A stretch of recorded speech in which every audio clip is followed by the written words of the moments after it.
Muy buenos días, muchas gracias por acompañarnos, bienvenidos. Estamos dando inicio a este seminario. Queremos hacer una breve reflexión a propósito de esto, porque ustedes saben la evolución de la idea respecto a la creación, podríamos decir, institucional de un Ministerio de Justicia y Derechos Humanos en Uruguay encuentra un hito simbólico el año pasado, el 2024, cuando los programas de gobierno de los principales partidos políticos del país incluyen para el periodo 2025-2030 la creación precisamente de un ministerio de estas características como una de sus prioridades. Hoy en día la propuesta de creación de un Ministerio de Justicia y Derechos Humanos en Uruguay es parte claramente de la agenda y del debate público.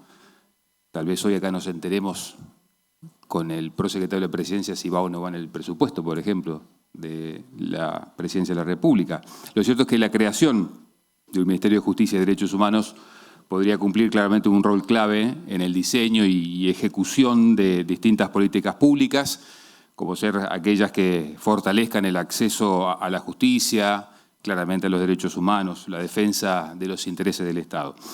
En el marco del Estado de Derecho y como sucede a nivel internacional, el Ministerio de Justicia y Derechos Humanos podría llevar adelante la cooperación jurídica y el relacionamiento internacional en los temas de su competencia, así como la articulación del sistema de justicia, creando diferentes puentes, sin menoscabar claramente la independencia de los órganos jurisdiccionales, la separación de poderes ni otras competencias asignadas por la Constitución de la República a la Suprema Corte de Justicia, como sabemos, al Tribunal de lo Contencioso Administrativo, como aquellas vinculadas a la superintendencia de los respectivos sistemas orgánicos.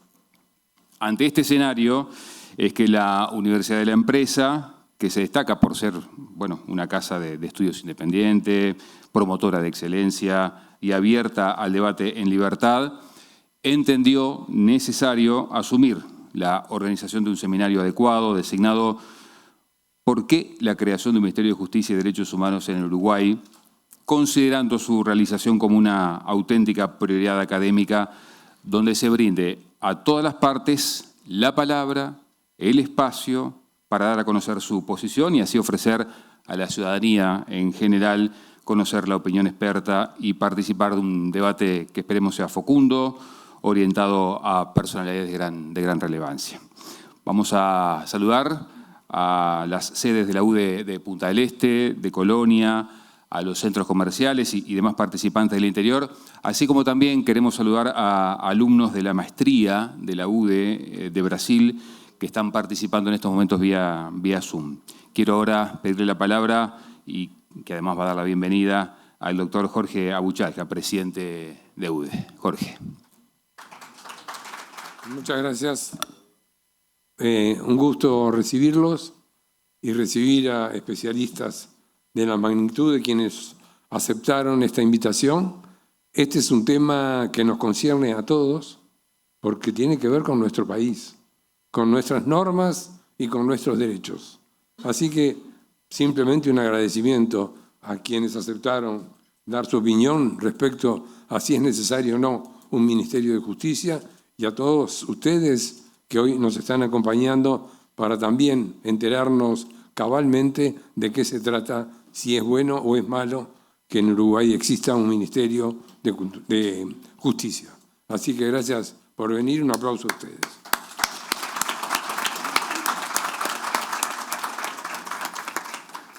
Bien, queremos también tener la palabra del rector de la UDE, contador Roberto Breso, a quien también invito a participar aquí en el estrado.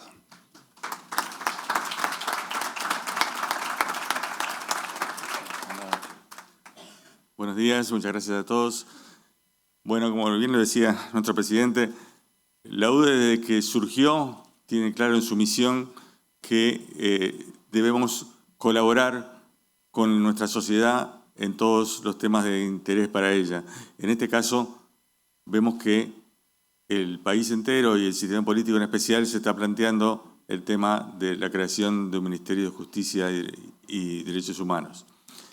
Por eso que no es que hemos querido estar ausentes, hemos tenido la colaboración para desarrollar una propuesta de nuestro amigo Álvaro Redondo Hermida desde España, el fiscal que colaborará hoy, lo vamos a ver en un ratito, y de Rubén Correa Freitas, en Uruguay, que juntos han estructurado lo que sería el desarrollo de este programa, que lo que pretende es justamente aportar elementos desde la academia, a pesar de que no son solo de la academia, la gente que está participando son académicos, pero están en la vida real actuando, generar aportes para que el sistema político, cuando tenga que considerar estos temas, tenga elementos y que también la población en general también los tenga. Así que les agradecemos a todos ustedes por poder acompañarnos y muy especialmente a los destacadísimos expositores que hoy están con nosotros por permitirnos lograr ese objetivo que teníamos como universidad. Muchas gracias.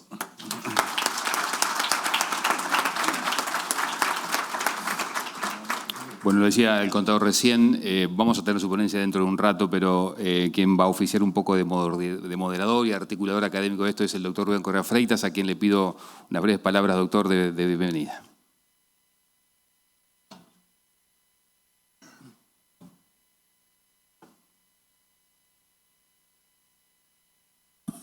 Buenos días.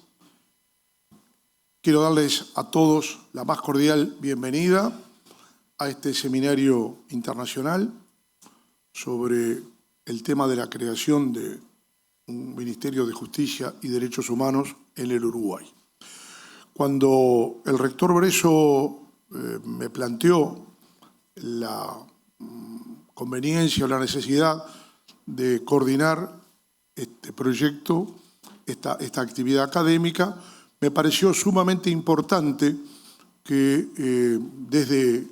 desde el punto de vista estrictamente académico podamos colaborar con el sistema político en la solución de los problemas políticos, en definitiva. Porque muchas veces al sistema político, a los parlamentarios, se les plantean dudas en cuanto a la constitucionalidad o incluso en cuanto a la oportunidad o conveniencia de la adopción de determinadas medidas. En este caso, es el tema de la creación de un Ministerio de Justicia, como lo habremos de exponer, tiene sus antecedentes en nuestro país, algunos no muy gratos y que todavía creo que lo recordamos muchos de nosotros, así que esa es la razón por la cual he aceptado este desafío académico, estricta y rigurosamente académico, para hablar sobre este tema. A todos los panelistas les agradezco infinitamente la disposición que han puesto para participar en esta actividad y en especial al prosecretario de la Presidencia, doctor Jorge Díaz. Muchas gracias.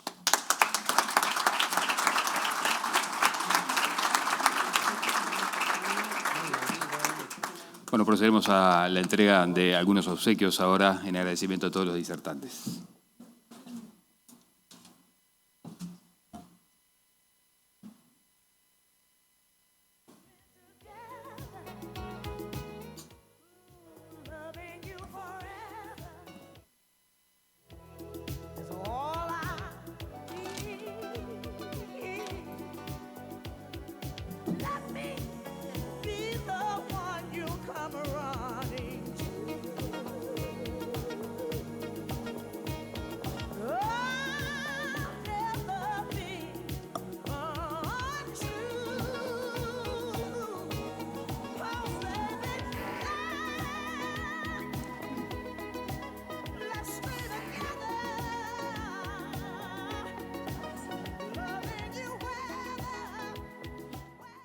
Vamos a empezar y como lo decíamos, la primera participación va a ser vía Zoom. Es con muchísimo gusto que vamos a escuchar, a recibir al doctor Álvaro Redondo Hermida, que es fiscal del Tribunal Supremo de España. El tema puntual, Ministerio de Justicia y Derechos Humanos y Derecho Comparado, el caso de España. Le damos la bienvenida entonces al doctor. Buenos días. Estoy encantado de participar en este seminario y además hacerlo en compañía de grandes personalidades que ya conozco de anteriores colaboraciones. Don Jorge Abuchalja, con quien tengo tanta cercanía personal, el doctor Correa, el doctor Chediak, el doctor Díaz, a los que ya he tenido oportunidad de conocer en varias ocasiones. El Ministerio de Justicia en España es una parte esencial de nuestro sistema. Forma parte de lo que es nuestro ordenamiento jurídico desde tiempo inmemorial. No es ninguna experiencia la que yo podría comunicarles, porque experiencia sería si hubiéramos introducido el Ministerio de Justicia durante unos años, a ver qué pasaba. El Ministerio de Justicia ya está introducido desde hace siglos. Hasta 1705 la Secretaría del Ministerio era universal, pero en el año 1717 ya aparece un secretario que despacha la justicia. En el año 1754 será de gracia y justicia. La Revolución Francesa cambia mucho, en España influye, como en todos los países, y entonces pasa a haber un ministro de justicia, porque es lo que la Constitución francesa del año 91 establece. Allí fueron ministros de justicia Danton, quien acabó mal, pero no por ser ministro de justicia, evidentemente, sino por cuestiones políticas distintas. Después tenemos en Francia a Mitterrand, que fue ministro de justicia. Incluso el actual primer ministro, François Bayrou, lo fue antes de ser primer ministro. Es decir, que son ministerios que van orientando la política, y sobre todo la política progresista. A partir de la Constitución Democrática de 1837, española, ya nos tenemos que hay ministros en España. La Constitución del 12 no llegó a introducir la expresión, aunque fue bastante progresista. Uruguay incluso reproduce algunos de los artículos en la Constitución de 1830. El Ministerio de Justicia se siguió manteniendo. En 1931, al aprobarse la Constitución de la República, se mantuvo el Ministerio de Justicia. Si hubiera sido una institución considerada retrógrada o no moderna, pues no se hubiese mantenido, hubiese sido suprimida sin más trámite. Pero no solo ahí, sino que además hubo nombres destacados de la época republicana que asumieron la función de ministro de Justicia y eran claramente personas progresistas, incluso revolucionarias. Así, por ejemplo, tenemos a Botella Asensi, que fue el que introdujo la doble nacionalidad en la Constitución de la República, siempre y cuando los países de América aceptaran esa posibilidad. La República de Perú reaccionó a esa oferta modificando su constitución para aceptarla. Fue un gesto que honra a esa República andina. Después tenemos que durante la Guerra Civil incluso se mantuvieron por ambos bandos enfrentados el Ministerio de Justicia. En el mando republicano, o en la zona, vamos a llamarla, republicana, fue ministro de Justicia Juan García Oliver, que era anarquista. Fue uno de los únicos dos ministros anarquistas que recuerda la historia de España. La otra fue una mujer, la ministra de Salud Pública, primera que hubo ministra y primera de Salud Pública, Federica Montseny. Incluso durante la época de José Bonaparte hubo un colaboracionista que fue ministro de Justicia del rey intruso, cuya actuación fue declarada nula por una sentencia del Tribunal Supremo de España, el Consejo de Castilla en esa época, de 11 de agosto de 1808, que declaró nulos sin ningún valor para siempre todos los actos.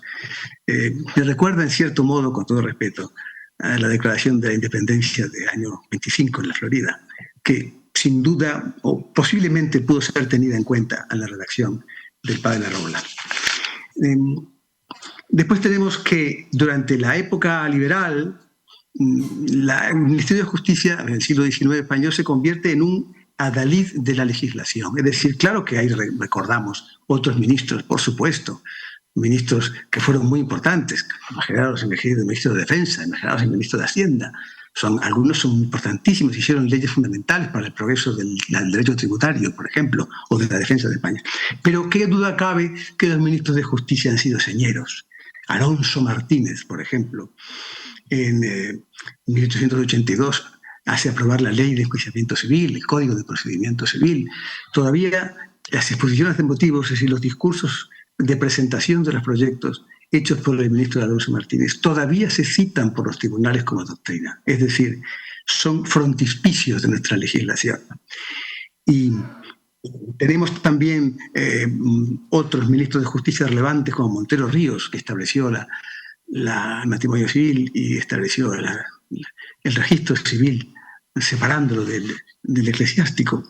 Durán y Bas, que era un catalán que defendió los derechos tradicionales civiles de Cataluña frente a una tendencia unificadora del Código Civil español que al final triunfó, pero que al final, luego posteriormente, empezó a reconocer los derechos tradicionales de las comunidades forales o de las comunidades. Fue el ministro de Justicia Galo Ponte, que tuvo una gran importancia porque separó la carrera fiscal de la judicial y estableció que la carrera fiscal sería el vínculo de colaboración o de unión entre el gobierno y la jurisdicción. Manuel de Irujo, que también fue ministro de Justicia, a pesar de ser un nacionalista vasco, que incluso se puede considerar separatista vasco. Es decir, que el Ministerio de Justicia en España no tiene la consideración de un organismo tradicional, antiguo, vetusto o de meramente conservación de las leyes, sino que es ampliamente progresista. Hasta llegamos a la Constitución de 1978. Y yo creo que lo que más interesa al auditorio en este momento es ver cómo hemos enfocado en este momento la función del Ministerio de Justicia y qué representa para nosotros, especialmente para un fiscal del Tribunal Supremo, como yo, para un fiscal en general y para un juez, qué representa esa aparente competencia que existe en la administración del Ministro de Justicia. Bueno, el Ministro de Justicia en España es trascendental, es uno de los más importantes. ¿Cómo será que, sin ir más lejos, podemos hablar de que es el segundo ministro en el orden protocolario? Es decir, de los 23 ministros que hay en España, el que pasa a segundo lugar después del ministro de Relaciones Exteriores es el ministro de Justicia. Ejerce funciones tradicionales que son propias de una corona, de una monarquía, en donde, así como en Francia, que es una república, es el guardián de los sellos de Francia. Hay dos sellos en Francia, el gran sello de Francia, que es el que sella la Constitución, y el sello menor, que es el que sella los otros documentos importantes de Francia. Ambos están confiados al ministro de Justicia de Francia, hasta tal punto que se le llama todavía hoy el guardián del sello, el garde, bueno, mejor dicho, el guardián de los sellos. Y se le puede llamar así perfectamente. En España, el ministro de Justicia es el notario mayor del reino, es decir, que es el primer escribano. Es escribano de gobierno. No hay escribano de gobierno en España. El escribano de gobierno de España es el ministro de Justicia. Aunque no sea escribano, es decir, no se trata de que tenga el título, de que haya hecho la función, de que haya estudiado para esa función. Se trata de que por serlo, aunque naturalmente sus asesores escribanos redactan los documentos, si él no es escribano, que casi nunca lo es, porque claro, hay muchas profesiones jurídicas y muchas personalidades candidatas a ese cargo, aunque ha habido alguno.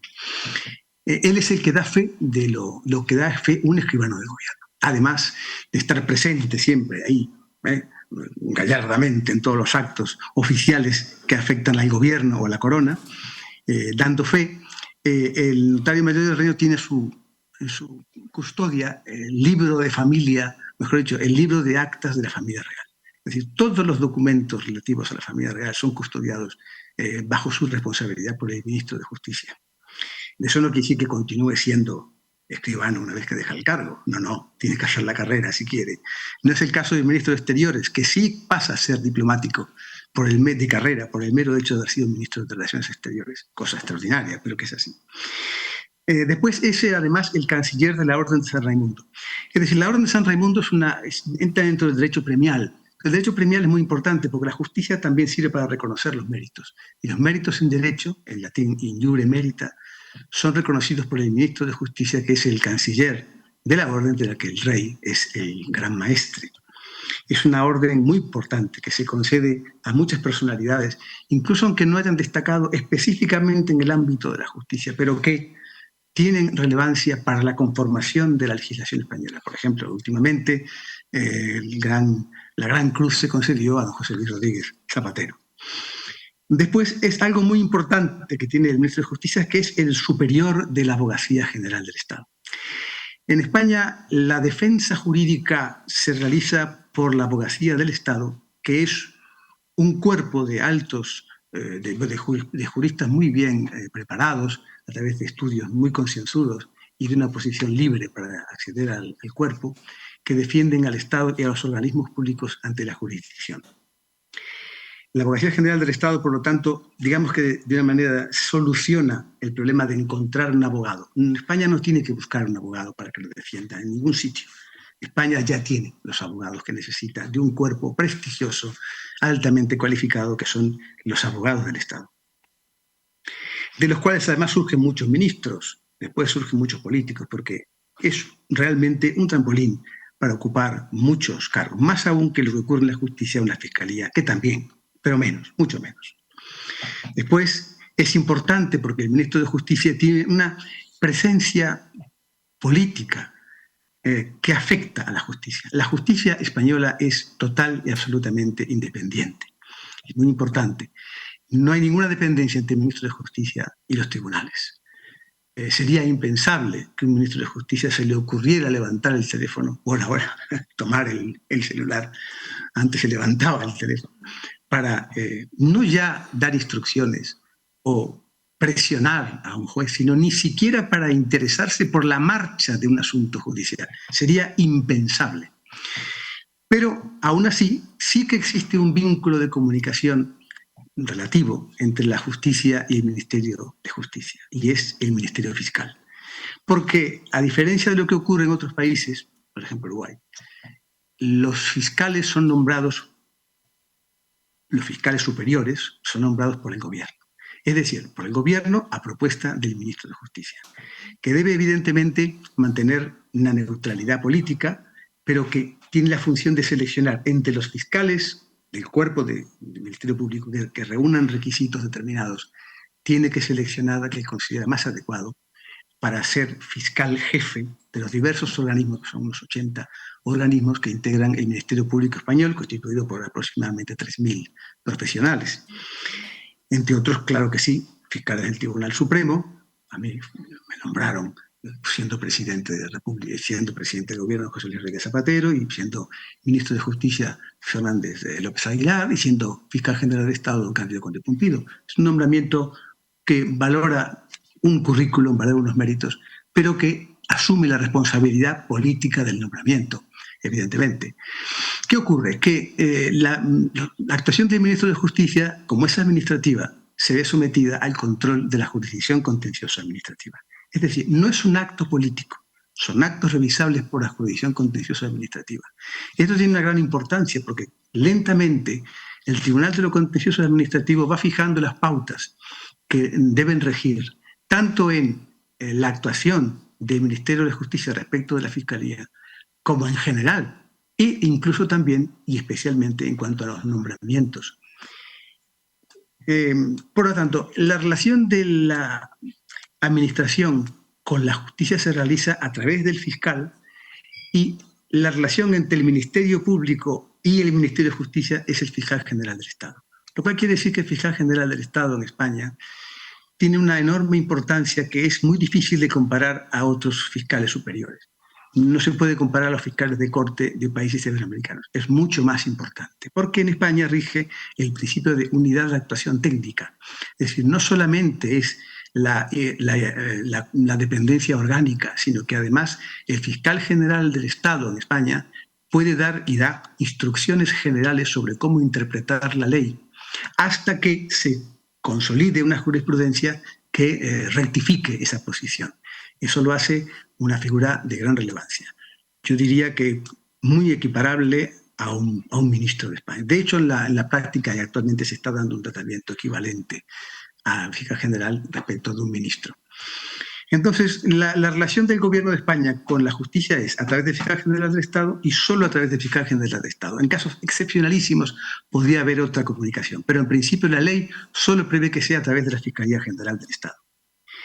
¿Qué funciones desempeña el ministro de Justicia además de estas? Bueno, en cuanto al régimen disciplinario, no, porque el régimen disciplinario de los jueces lo lleva el Consejo General del Poder Judicial, que además nombra a los jueces. El fiscal, el ministro de Justicia, no interviene en el nombramiento de los magistrados judiciales. Son totalmente autónomos en ese aspecto. Sí que interviene en el reglamento de la carrera fiscal, en las distinciones que se les conceden, y también, en última instancia, en su régimen disciplinario. Todavía la expulsión de un fiscal del cuerpo de fiscales lo tiene que acordar el ministro de Justicia, aunque no tramita él el sumario, evidentemente lo tramita la propia Fiscalía, pero el acto de expulsión, que es la máxima sanción que se puede aplicar, lo tiene que firmar el ministro de Justicia. Esto significa que todavía existe una cierta relación de dependencia entre el Ministerio de Justicia y el Ministerio Fiscal, que ahora se está intentando superar. Hay proyectos serios de modificación de esta dependencia para que el ministro de Justicia no pueda intervenir en ningún momento en ningún expediente disciplinario o de sumario disciplinario contra o respecto de ningún fiscal en ningún momento en absoluto. Del Ministerio de Justicia dependen actuaciones esenciales para nuestro sistema. La Comisión General de Codificación, así como en Francia el Código Civil y Penal lo promueve el ministro de Justicia, el garde Sceaux. También en España ocurre eso. La Comisión General de Codificación, integrada por grandes personalidades, está integrada en el Ministerio de Justicia, que promueve así la reforma de las leyes fundamentales. No puede imaginarse un Código Penal o un Código Civil sin que el ministro de Justicia lo haya promovido o lo haya avalado. Hay una oficina en el Ministerio de Justicia que tiene una gran relevancia actual, que es la de coordinación y calidad normativa. Tiene la función de asegurar que las leyes tengan una redacción correcta, no se contradigan entre sí, respeten el principio de jerarquía normativa, digamos que señalamente hablando formen un todo jurídico que no entre en contradicción en sí mismo. Y es decir, dar calidad técnica a las leyes españolas, que yo creo que, modestia sea aparte, creo que alcanzan bastante calidad. Desde luego se le encomienda al Ministerio de Justicia, cosa que en otros países no ocurre, la Dirección General de Seguridad Jurídica y Fe Pública. Es decir, todos los registros civil y de la propiedad están bajo la dependencia del Ministro de Justicia.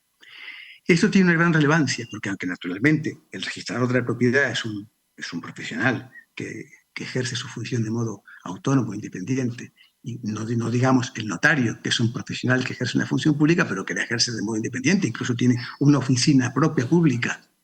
Pero lo cierto es que la Dirección General de Seguridad Jurídica y Fe Pública, llamada antes Dirección General de los Registros y del Notariado, ejerce una superintendencia sobre los registradores de la propiedad y mercantiles y de bienes y de compra de bienes de inmuebles a plazos, que va cambiando el nombre, y sobre todo del notariado.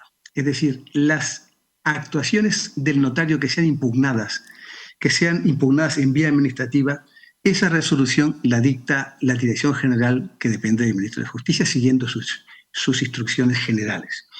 Esto da, sin duda, una gran importancia jurídica. La Dirección General de los Registros y del Notariado puede decirse que, sin perjuicio de la competencia de la Suprema Corte de Justicia, que es la última palabra en todos los ámbitos, así lo dice la Constitución, en todos los ámbitos, militar, contencioso, en todos. A diferencia de otros países que hay tribunales superiores en esos ámbitos, como Francia.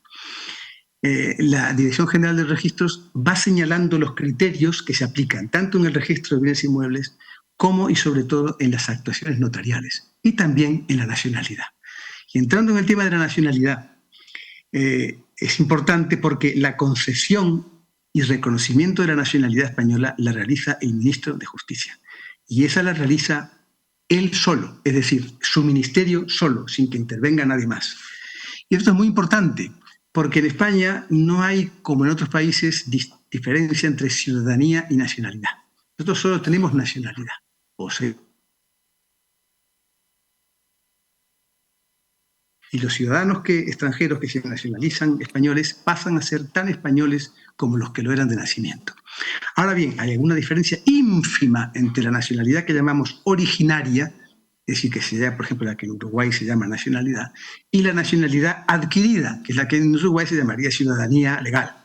Una diferencia es tan ínfima que hasta me avergüenza decirla. Por ejemplo, el rey de España no puede ser ciudadano legal. El rey de España tiene que haber nacido español de familia española. Es una diferencia mínima. Y alguna diferencia más. En la residencia, en la concesión de residencia, se toma en cuenta si uno ha sido originariamente español, lo obtiene con más facilidad, o su familia lo obtiene con más facilidad. Pero la diferencia es mínima. Y desde luego no hay plazos de ejercicio, es decir, no hay años de ejercicio de la ciudadanía para llegar a un cargo, como ocurre en otros países que se exige ciudadanía en ejercicio con 5 años de ejercicio. Eso no existe. Se es español desde el primer momento. Después las fundaciones, todas las fundaciones están controladas por el Ministerio de Justicia, la inscripción de las asociaciones religiosas, lo cual tiene una gran relevancia, porque España no es un país laico en el sentido de que tolera la religión, sino que colabora con la religión. Es un país que cooperante con las religiones, sobre todo con las 4 grandes religiones, con las cuales tiene establecidos convenios de colaboración. Entonces, el control y registro de las asociaciones religiosas la efectúa el Ministro de Justicia, y son de consulta pública. todos sus estatutos, sus finalidades, todo eso lo controla el Ministerio de Justicia. Naturalmente que todas estas funciones que yo estoy ahora señalando son revisables ante la jurisdicción contenciosa administrativa. Eso les puede dar una pauta. Sé que está la señora presidenta del Tribunal de lo Contencioso en la sala, a la que saludo muy respetuosamente, pero les da una pauta de la enormidad de la importancia que la jurisdicción contenciosa administrativa tiene en España. Es enorme, porque controla no solo toda la actividad de la administración, sino incluso muchísimas actuaciones que en otros países son consideradas o políticas o, en todo caso, realizadas por organismos cuya revisión contenciosa no es posible. Después, recientemente, el Ministerio de Justicia ha asumido una función trascendental, que es la de la recuperación y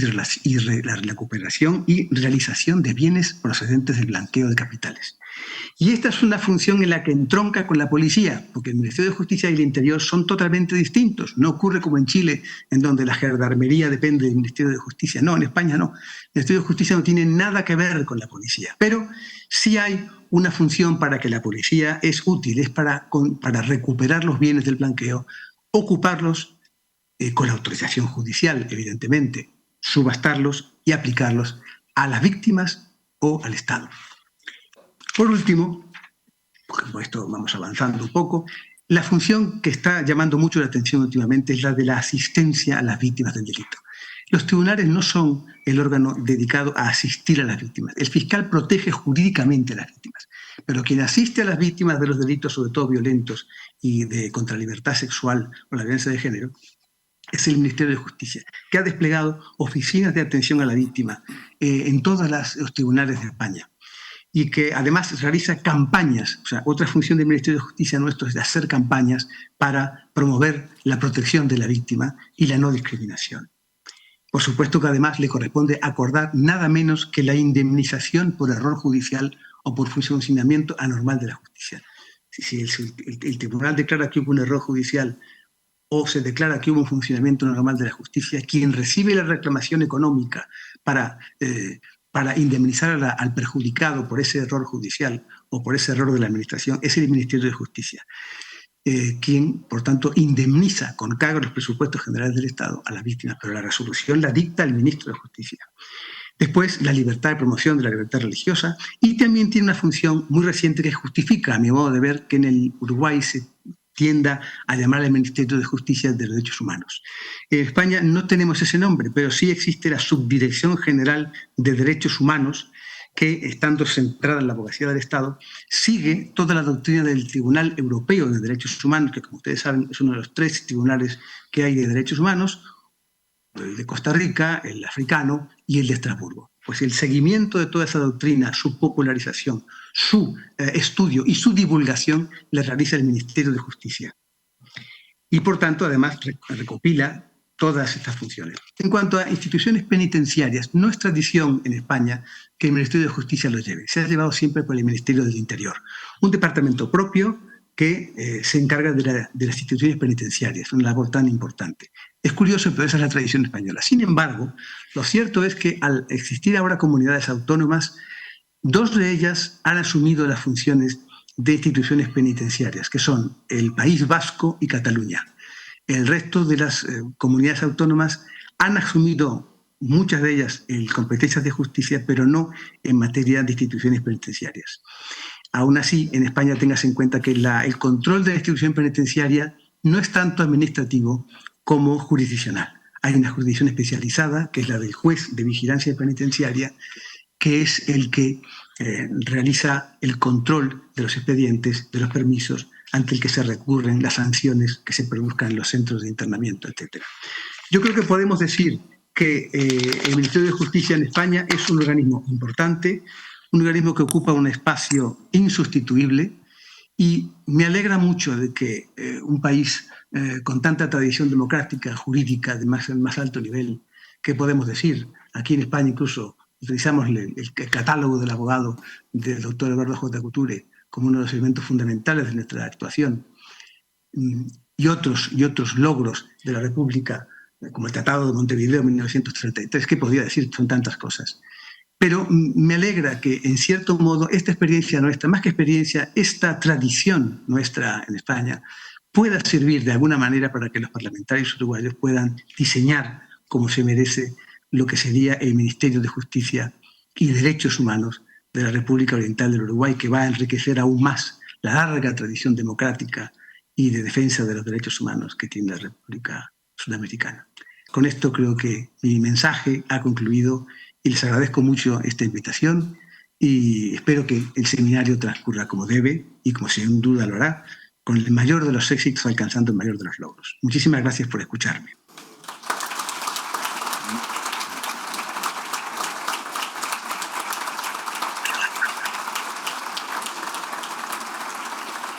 Muy bien. Le agradecemos al doctor Álvaro Redondo Hermida. Yo miraba, él mencionaba de que esta discusión sea fructífera a nivel parlamentario. Tenemos varios parlamentarios presentes, veo algunos por acá, y que efectivamente estaban tomando nota de lo que sucede en España en el derecho comparado. Moderador, coordinador académico, como les decía, de este seminario. No precisa demasiada presentación, catedrático de Derecho Constitucional. El tema en particular es perspectiva constitucional del Ministerio de Justicia y Derechos Humanos. Doctor. Vamos a desarrollar este tema de la perspectiva constitucional del Ministerio de Justicia y Derechos Humanos. Y en ese sentido voy a hacer un planteo, en primer lugar, analizando los antecedentes históricos del Ministerio de Justicia en el Uruguay, la función, en segundo lugar, la función jurisdiccional en la Constitución uruguaya, las competencias de la Suprema Corte de Justicia y luego, concretamente, entraré a analizar el tema del Ministerio de Justicia, primero a la luz del derecho comparado y luego, concretamente, en lo que se refiere a una eventual creación de este ministerio en nuestro país. Con respecto a los antecedentes históricos, debemos recordar que tenemos 3 antecedentes de ministerios de justicia en el Uruguay.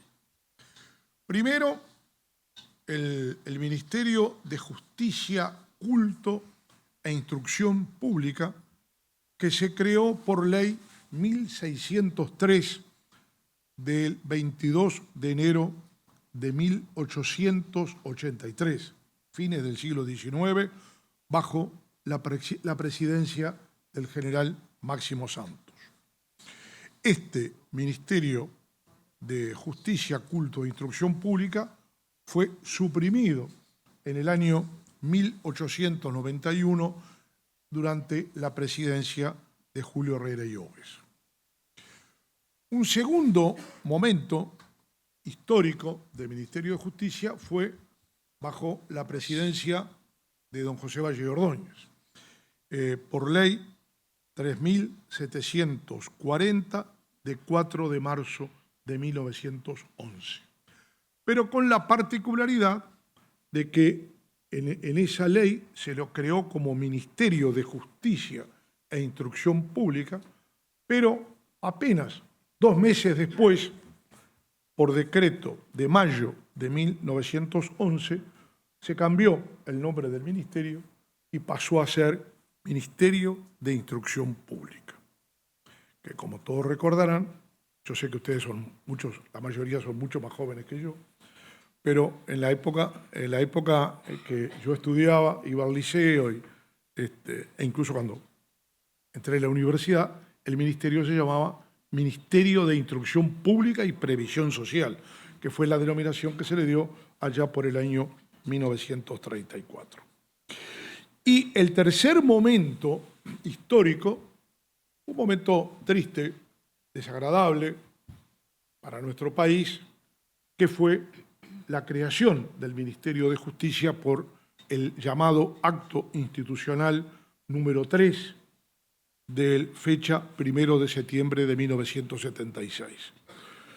Durante la dictadura militar, a partir justamente del año 1976, siguiendo el modelo de la dictadura brasileña, en aquel momento el gobierno de facto empezó a dictar los llamados actos institucionales. Los actos institucionales no eran otra cosa que decretos constitucionales, es decir, actos administrativos del Poder Ejecutivo que eran firmados por el presidente de la República y los ministros del Interior y de Defensa Nacional, que tenían la pretensión de reformar o modificar la Constitución de la República. Y en ese sentido, entonces, en ese acto institucional del 1 de septiembre de 1976, que fue cuando asumió el cargo de presidente de facto el doctor Aparicio Méndez, se creó el Ministerio de Justicia, al que corresponderá, de acuerdo con las normas constitucionales y legales pertinentes, el orden de relaciones entre el Poder Ejecutivo, el Poder Judicial y demás entidades jurisdiccionales, excepto la militar. Un año después, en el año 1977, se aprobó el tristemente recordado Acto Institucional número 8, de 1 de julio de 1977. Acto Institucional número 8 que nada menos que pretendió abandonar el principio clásico de la separación de poderes, que ya nos enseñara Montesquieu en su obra El espíritu de las leyes, publicado en 1748, y que, por supuesto, todas las constituciones, a partir de la Constitución norteamericana, de la Constitución Federal norteamericana de 1787, lo recoge. Y de tal manera que ese acto institucional número 8 le quitó al Poder Judicial el carácter de poder y ubicó orgánicamente al Poder Judicial y al Tribunal de lo Contencioso Administrativo dentro del sistema orgánico Poder Ejecutivo, dependiendo del Poder Ejecutivo a través del Ministerio de Justicia. Llegó a tal grado este acto institucional número 8 que a la Suprema Corte de Justicia le quitó la denominación de Suprema y pasó a ser Corte de Justicia. Luego, que esto generó una enorme cantidad de críticas, debemos recordar aquellos editoriales en el diario El Día, todos los domingos, del doctor Enrique Tarigo, pero que generó indudablemente una repulsa generalizada, este llamado acto institucional número 8. En el año 1981 se dictó un nuevo acto institucional, el acto institucional número 12, de 10 de noviembre de 1981, que restituyó la denominación Poder Judicial. Y ciñéndose, según lo dice el propio acto institucional, ciñéndose a los principios rectores tradicionales de nuestro derecho público. Pero introdujo una novedad radicalmente inconstitucional en nuestro derecho, dos novedades. Primero, ubicó institucionalmente al Tribunal de lo Contencioso Administrativo dentro del Poder Judicial. Primera cosa. Absolutamente, radicalmente inconstitucional. Y además, este acto institucional número 12 creó el Consejo Superior de la Magistratura, siguiendo el modelo de las constituciones italiana de 1947 y francesa de 1958. Pero este Consejo Superior de la Magistratura se integraba con el ministro de Justicia, que lo presidía, presidente de la Suprema Corte de Justicia, presidente del Tribunal de lo Contencioso Administrativo, un legislador designado por el Consejo de Estado de aquella época, fiscal de corte, el procurador del Estado en lo Contencioso Administrativo y el ministro más antiguo de los tribunales de apelaciones. Este órgano, el COSUJU, tenía como competencia la designación de los magistrados, de todos los magistrados, los ministros de los tribunales de apelaciones, juzgado de letrado y juzgado de paz, con la potestad de trasladar a los magistrados, a los jueces y a los funcionarios, así como aplicar las sanciones disciplinarias correspondientes. Este Ministerio de Justicia, tan tristemente recordado, y que creo que es lo que en general a muchos de nosotros, cuando nos hablan de Ministerio de Justicia, no nos gusta demasiado, fue suprimido por ley. Uno fue de los primeros actos del gobierno democrático que asumió el 1 de marzo de 1985, fue suprimido por ley número 15.751 de 24 de junio de 1985. De tal manera que yo recuerdo que cuando asumí como director de la Oficina del Servicio Civil, en septiembre de 1985, heredé el registro de sumarios que tenía en aquel momento el Ministerio de Justicia. Esa fue una de las herencias que yo recibí, el registro sumario y además un grupo de funcionarios que fueron redistribuidos a la Oficina del Servicio Civil. Segundo lugar, el segundo tema que quiero analizar, porque creo que es muy importante desde el punto de vista doctrinal, analizar es el tema de la función jurisdiccional en la Constitución uruguaya. Ustedes saben que hay tres funciones jurídicas clásicas, que son la función legislativa, que tiene a su cargo en forma predominante el Poder Legislativo y las juntas departamentales a nivel departamental, la función administrativa, que la tienen todos los órganos del Estado, y la función jurisdiccional. Y de acuerdo con la Constitución uruguaya, artículo 233 de la Constitución, la función jurisdiccional la tiene de principio el Poder Judicial, con algunas excepciones que prevé la propia Constitución, que son, como todos sabemos, en primer lugar, el Tribunal de lo Contencioso Administrativo ejerce función jurisdiccional. La función jurisdiccional, nada menos que en materia de anulación de actos administrativos y la competencia interadministrativa e intraorgánica para resolver los conflictos interadministrativos e intraorgánicos. En segundo lugar, también hay otra excepción que es la Corte Electoral. La Corte Electoral también ejerce función jurisdiccional. Es el juez de las elecciones, dicta sentencias. En tercer lugar, la Cámara de Senadores. La Cámara de Senadores ejerce función jurisdiccional en el juicio político. De tal manera que el juicio político está estructurado de tal forma que la Cámara de Representantes y las juntas departamentales actúan como fiscal, son los que acusan y, de acuerdo a lo que dice la propia Constitución de la República, la Cámara de Senadores abre juicio público a los acusados por la Cámara de Senadores o las juntas departamentales y dicta sentencia. Esto lo dice la Constitución de la República. Ejerce función jurisdiccional. Y un cuarto caso, es un poco olvidado y no se dice, el Poder Ejecutivo también ejerce función jurisdiccional. Usted va a decir, este está loco. No, no estoy loco. ¿Saben por qué el Poder Ejecutivo ejerce función jurisdiccional? A través de la justicia militar.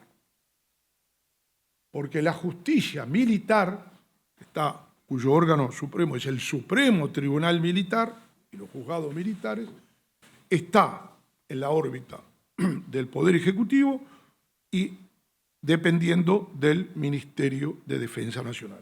Es uno de los temas que están pendientes, porque en su momento se previó por ley que la justicia militar iba a pasar al Poder Judicial, pero ese tema quedó en la nebulosa y nunca se tocó ese tema. Algún día habrá que resolverlo ese tema, ¿no? Es uno de los temas. Por eso lo dije, porque yo me imaginé que era un tema importante para encarar eventualmente un futuro Ministerio de Justicia. El tema de la justicia militar. Es un tema que está pendiente, indudablemente. Bien, tercer tema que quiero analizar. El tema de las competencias de la Suprema Corte de Justicia. Y a ello debemos agregar también después las competencias del Tribunal de lo Contencioso Administrativo. Pero quiero analizar especialmente el tema de las competencias de la Suprema Corte de Justicia. ¿Por qué? Porque el Poder Judicial funciona como es un sistema orgánico, pero como ejerce función jurisdiccional, pero ejerce función administrativa. Quien ejerce función administrativa es la Suprema Corte de Justicia, como también ejerce función administrativa el Tribunal de lo Contencioso Administrativo. Hoy en día, a partir del nuevo Código de lo Contencioso Administrativo, tenemos un sistema orgánico de lo contencioso administrativo. Entonces, desde el punto de vista de la función jurisdiccional, el Poder Judicial funciona como un sistema orgánico acentralizado, en el que rige el principio de las primacías. Se lo voy a traducir porque seguramente muchos no me han entendido. Significa lo siguiente, que cada uno de los juzgados, tribunales de apelaciones, funcionan en forma absolutamente independiente.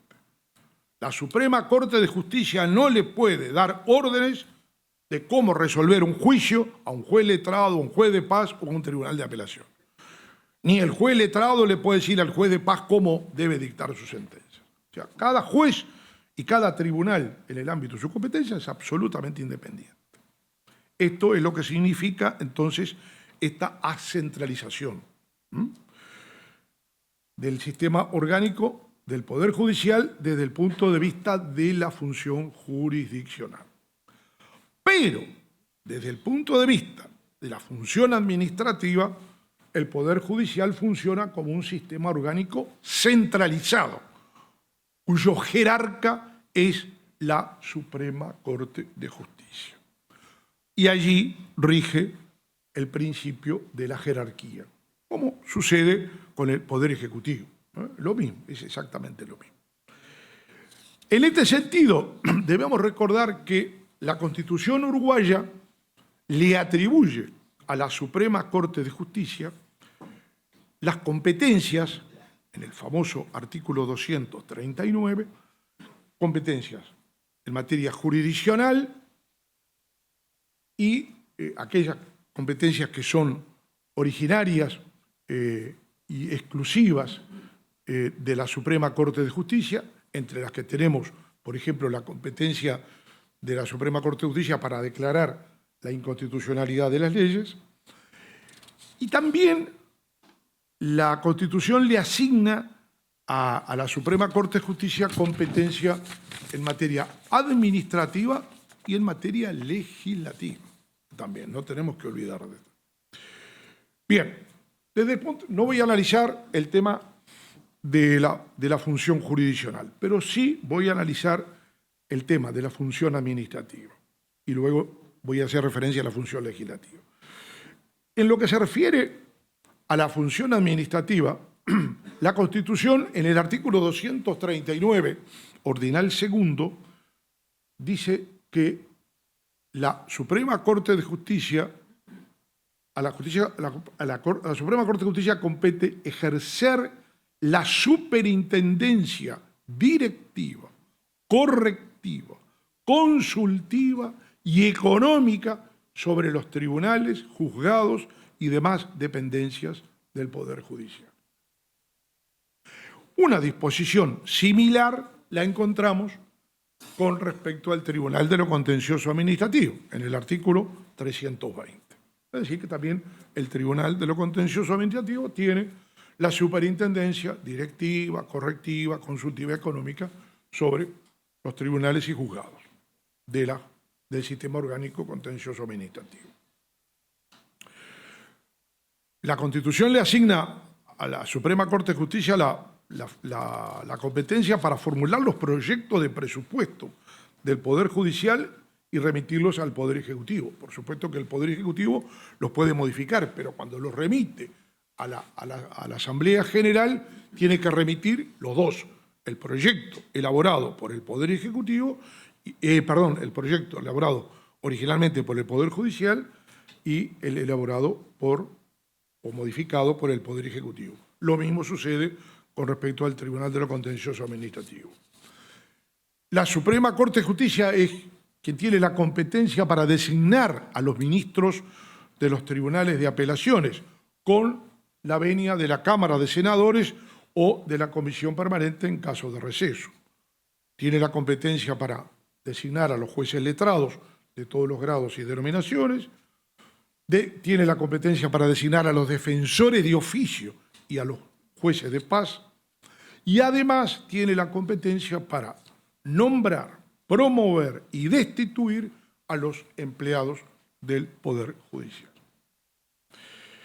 En lo que se refiere a la función legislativa, debo recordar especialmente lo dispuesto por el artículo 240 de la Constitución uruguaya, en donde se prevé que la Suprema Corte de Justicia, en el ejercicio de sus funciones, se comunicará directamente con los otros poderes del Estado y su presidente de la Suprema Corte de Justicia, estará facultado para concurrir a las comisiones parlamentarias para que con voz y sin voto participe de sus deliberaciones cuando traten de asuntos que interesen a la administración de justicia, pudiendo promover en ellas el andamiento de proyectos de reforma judicial y de los códigos de procedimiento.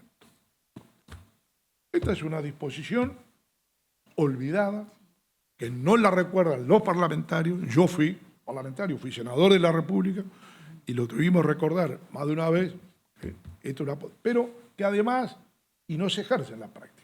En la práctica esto no funciona. Acá estamos con un expresidente destacado, 3 veces presidente de la Suprema Corte de Justicia, como es el doctor Jorge Chediak. Bien, vamos al último punto que voy a desarrollar, que es el relacionado con el Ministerio de Justicia, la eventual creación en nuestro país de este Ministerio de Justicia y Derechos Humanos. Lo primero que quiero señalar es lo siguiente. En el derecho comparado, tenemos que tener cuidado en estos temas, porque a veces nos embalamos, como decimos nosotros en nuestras clases, con algunos temas y hay que tener mucho cuidado. Hay que caminar despacio.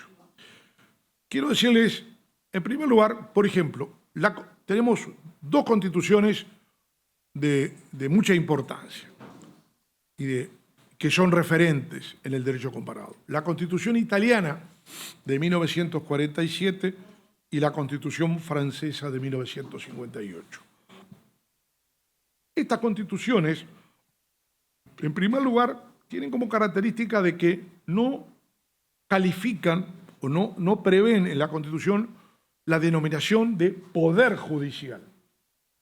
Fíjense que la Constitución italiana, en el título 4, se refiere el título es de la magistratura. Y la Constitución francesa de 1958, en el título 8, se titula de la autoridad judicial. No dice, ninguna de las dos dice el Poder Judicial. Pero me voy primero a la Constitución italiana de 1947. En el artículo 110 dice lo siguiente: sin perjuicio de las competencias del Consejo Superior de la Magistratura, corresponden al Ministerio de Justicia la organización y el funcionamiento de los servicios relativos a la justicia. El Consejo Superior de la Magistratura es presidido por el Presidente de la República. Esta es Constitución italiana. Constitución francesa de 1958. En el título 8 de la autoridad judicial. El artículo 64 de la Constitución francesa expresa algo que creo que a más de uno lo va a sorprender. Dice: el presidente de la República será el garante de la independencia del Poder Judicial. Será asistido por el Consejo Superior de la Magistratura. Fíjense que nada menos que en Francia, toda la tradición que tiene, dice que el presidente de la República es el garante de la independencia del Poder Judicial. El artículo 65 de la Constitución francesa, a su vez, establece que el ministro de Justicia podrá participar en todas las sesiones del Consejo Superior de la Magistratura, excepto las relativas a materia disciplinaria. Bien, en la Constitución de Portugal, más moderna, del año 1976, el título quinto, tribunales, no se llama Poder Judicial, dice tribunales. Y el artículo 219 dice lo siguiente: la nominación, designación, traslado y la promoción de los jueces de los tribunales judiciales y el ejercicio de la acción disciplinaria competen al Consejo Superior de la Magistratura en los términos de la ley. Y el artículo 220 de la Constitución de Portugal de 1976 establece que el Consejo Superior de la Magistratura es presidido por el presidente del Supremo Tribunal de Justicia y por 2 miembros designados por el presidente de la República, uno de ellos magistrado judicial, 7 miembros electos por la Asamblea de la República, que es el Poder Legislativo. En Portugal tiene una sola Cámara, es un sistema unicameral, y 7 jueces electos por sus pares. La Constitución de Brasil de 1988, vamos acá a la región, a nuestros vecinos, en el artículo 103b prevé un Consejo Nacional de Justicia, compuesto por 15 miembros, que es presidido por el presidente del Supremo Tribunal Federal. Y tiene como competencia este Consejo Nacional de Justicia el control de la actuación administrativa y financiera del Poder Judicial y del cumplimiento de los deberes funcionales de los jueces. Finalmente, la Constitución argentina, en la reforma de 1994, tenemos que recordar que la Constitución argentina es la de 1853, y la que está vigente con las reformas de 1860 y 1994. Esta reforma del año 1994 trajo como novedad la creación del Consejo de la Magistratura. Y el artículo 114 de la Constitución argentina dice: el Consejo de la Magistratura, regulado por una ley especial sancionada por la mayoría absoluta de la totalidad de miembros de cada Cámara, tendrá a su cargo la selección de los magistrados y la administración del Poder Judicial. Y entre las atribuciones, entre las competencias que le asigna este artículo 114 de la Constitución argentina al Consejo de la Magistratura, nos encontramos que tiene la competencia para administrar los recursos y ejecutar el presupuesto que la ley asigne a la Administración de Justicia.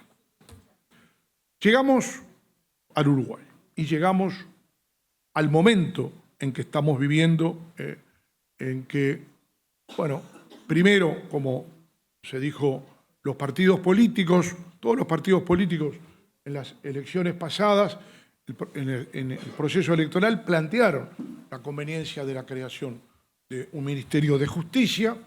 Ahora el Poder Ejecutivo está llevando adelante esta iniciativa, se está en la etapa de elaboración del proyecto. Y por supuesto que lo primero que debo decir es que me parece bien la creación de un Ministerio de Justicia en la medida en que se respeten las competencias que la Constitución de la República le asigna al Poder Judicial, que le asigna a la Suprema Corte de Justicia y al Tribunal de lo Contencioso Administrativo en la parte administrativa. Eso está muy claro. Es decir, no podemos crear un Ministerio de Justicia que tenga a su cargo la competencia, por ejemplo, en la designación de los magistrados o en la designación de los funcionarios, porque eso claramente la Constitución se lo atribuye a la Suprema Corte de Justicia y, en el caso del Tribunal de lo Contencioso, al Tribunal de lo Contencioso Administrativo. Pero me parece sumamente importante dos cosas. Primero, la necesidad que hay de coordinar una serie de servicios estatales, que me parece sumamente importante desde ese punto de vista. Pensemos, la Fiscalía General de la Nación, la Dirección General de Registro, la Abogacía del Estado.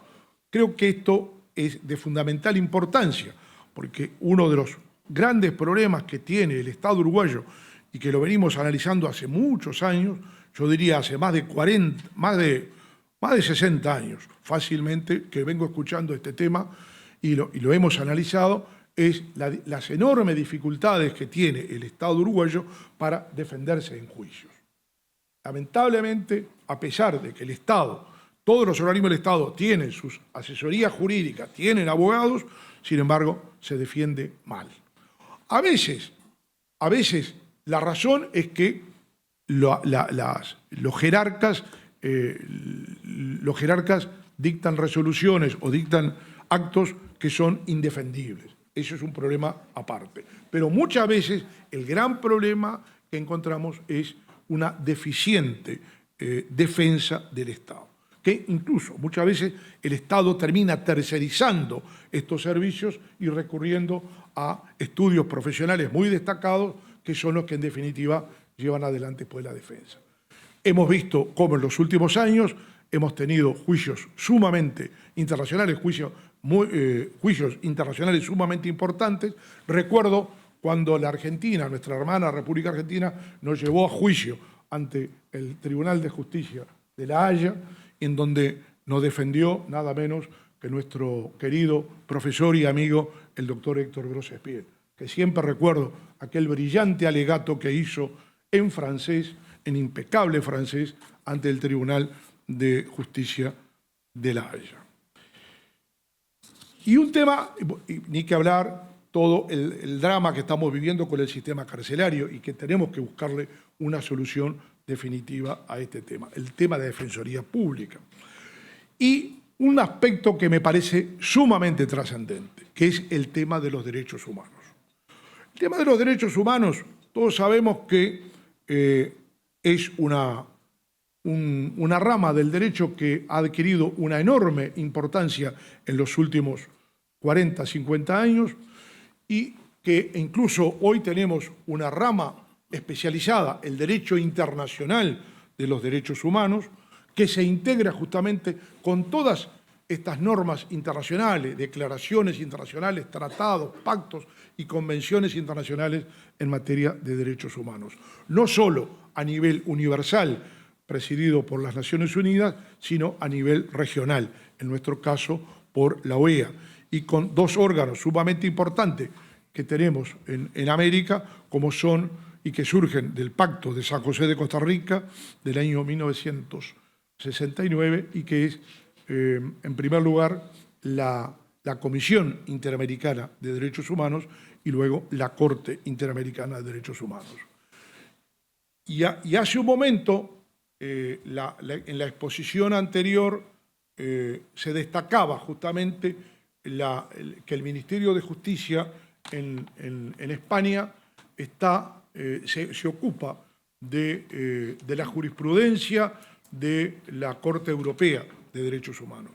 En nuestro caso, creo que es sumamente importante tener un ministerio, un organismo del Estado que se ocupe justamente de analizar y aplicar en nuestro país la jurisprudencia de la Corte Interamericana de Derechos Humanos. sobre todo a partir del momento en que la Corte Interamericana de Derechos Humanos, en el famoso caso Almoracid Arellano versus Chile del año 2006, consagró el control de convencionalidad a cargo de los jueces del Poder Judicial en sus respectivas competencias, de cada uno de los Estados miembros. Y este control de convencionalidad, que no es otra cosa que el control jurídico que hay que hacer de las leyes y decretos y normas internas con las normas del Pacto de San José de Costa Rica y las demás normas que nos vinculan en materia de derechos humanos a nivel internacional, según la jurisprudencia de la Corte en el caso Hellman versus Uruguay, no solo es un control de convencionalidad que lo tienen que hacer los jueces del Poder Judicial dentro de sus respectivas competencias, sino que lo tienen que hacer todos los órganos del Estado. Razón por la cual considero que es de vital importancia tener un organismo, un ministerio, justamente, que se encargue de análisis de esta jurisprudencia de la Corte Interamericana de Derechos Humanos para controlar la convencionalidad, no, por supuesto, no en la competencia que tiene el Poder Judicial, sino justamente en todo lo que se refiere a las leyes, decretos y demás disposiciones que tenemos en nuestro país. Creo que de esa manera estaremos dando cumplimiento, dando realmente satisfacción al requerimiento que hace muchos años viene haciendo la Corte Interamericana de Derechos Humanos en esta materia. Y con ello concluyo mi exposición. Muchas gracias.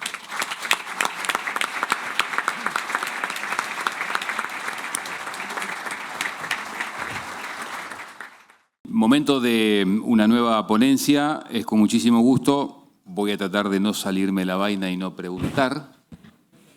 Doctor Jorge Díaz, prosecretario de la Presidencia, exfiscal de la República, Procurador General de la Nación, actual prosecretario de la Presidencia, misión y visión del nuevo Ministerio de Justicia y Derechos Humanos. Si quiere allí, acá. Perfecto, muy bien. Para no preguntar, muy bien. Muy bien.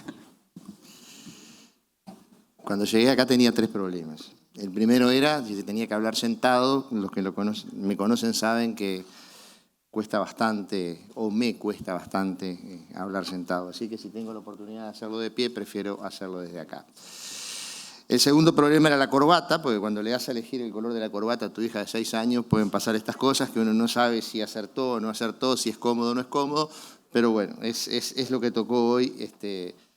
Probablemente sea un poco jugado para un señor de 58 años, pero a una niña de 6 años le pareció apropiado el color elegido. Y